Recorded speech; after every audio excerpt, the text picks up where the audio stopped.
What exactly is toxic about our culture? Is that a too big a question? No, it's the central question. Yeah. Um, if you imagine you're a microbiologist in a laboratory growing microorganisms in a petri dish, that's called a culture. You know, you put in a brew, and with the right nutrients, and the microorganisms thrive and they multiply. But if a lot of them start getting sick, and a lot of them start dying, you'd say this is a toxic culture. Now, if you look at what's happening in North America now, there's an article in the New York Times 10 days before we speak of a teenager being on 10 different psychiatric medications. 10 different psychiatric medications. More and more kids are being diagnosed with ADHD, with anxiety, with depression. The rate of childhood suicide is going up, and everybody's saying, what's going on here? Why is this going on? More and more people getting autoimmune disease, mental health issues. The overdose crisis in the States, over 100,000 people died of overdoses.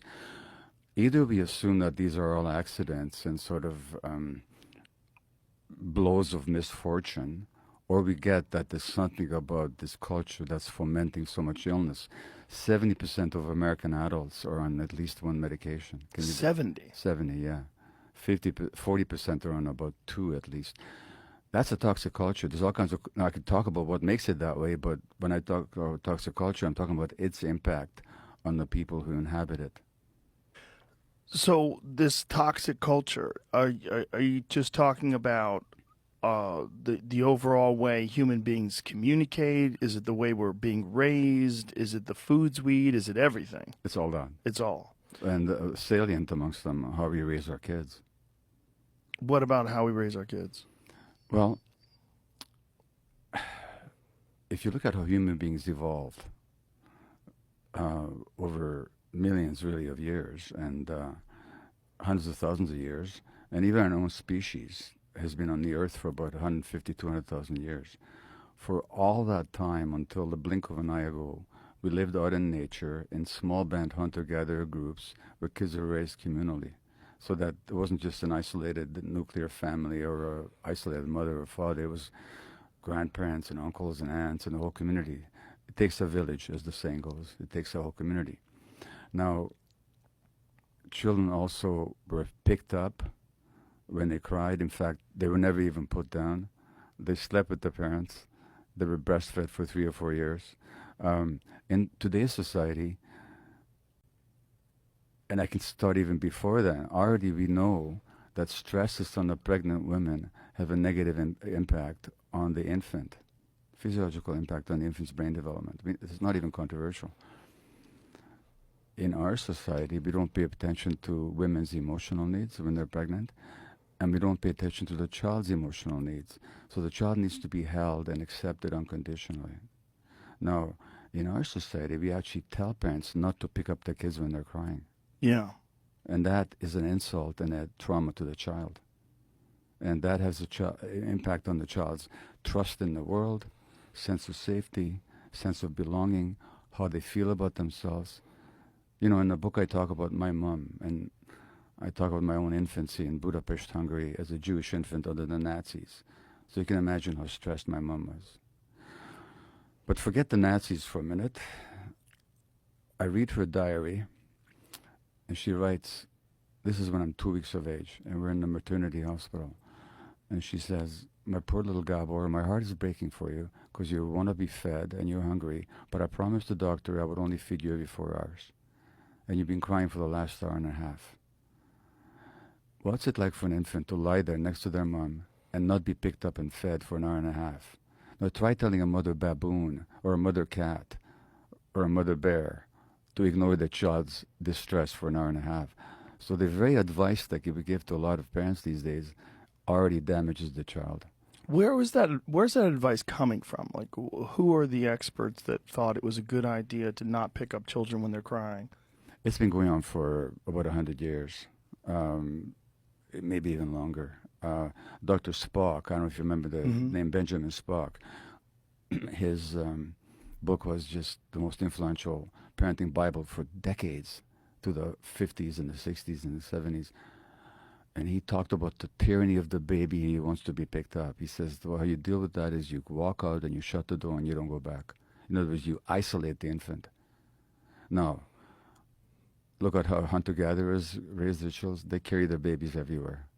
I met a Cree woman once who told me in our community, kids weren't even allowed to touch the ground for 2 years. They were just held all the time. So it's modern life. It's the pressure and stresses of modern life acting on parents that makes it so difficult for them to really be there for the kids. Now, my mother's heart was breaking.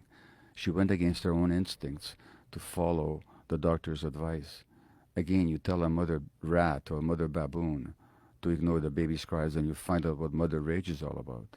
And what does this effect of not holding babies and not comforting them when they cry, what does this have on the child?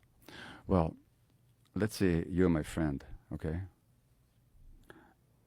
And you come to me for help as an adult, and I ignore you. What's the impact on you? What are you going to believe? I don't know. I mean, if you ignore me, I'm gonna take into account what the rest of the world says. You might, but what would you believe about my attitude towards you? I would think you're ambivalent. Yeah, and I They don't don't care. care. Exactly. That's Yeah. exactly the impact on the child. Not consciously, but unconsciously, the child makes the assumption that there's something wrong with me. I'm not lovable. The world is an unsafe place, because we learn about our worlds through how we interact with our caregivers. That's the template. I mean, if you ever raised a puppy dog, you know that how you treat that little infant animal has a huge impact on what kind of a creature they're going to develop into. Well, human beings are the same. In fact, even more so, because we're more dependent and more helpless than the average animal is. So we need that care and that connection even more powerfully. So when we're lacking it, the infant assumes unconsciously that there's something wrong with them, they're not lovable, the world is not a trusting place. Then we spend our lives acting out from that unconscious belief. So the majority or a large portion of our culture develops as a child with this problem. In this world, yes. In this world, very much so. Then there is like if you look at what a psychologist friend of mine calls the irreducible needs of children.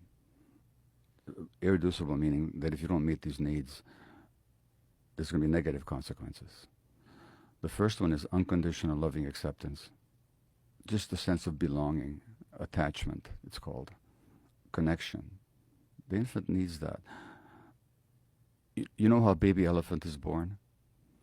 When the mother elephant goes into labor, all the mother elephants stand around in a circle. When the infant plops on the ground, they all reach out their trunks and they stroke the infant. That's natural instinct. You belong to us. You're welcome here. Now, the human infant needs that at least as much as the baby elephant.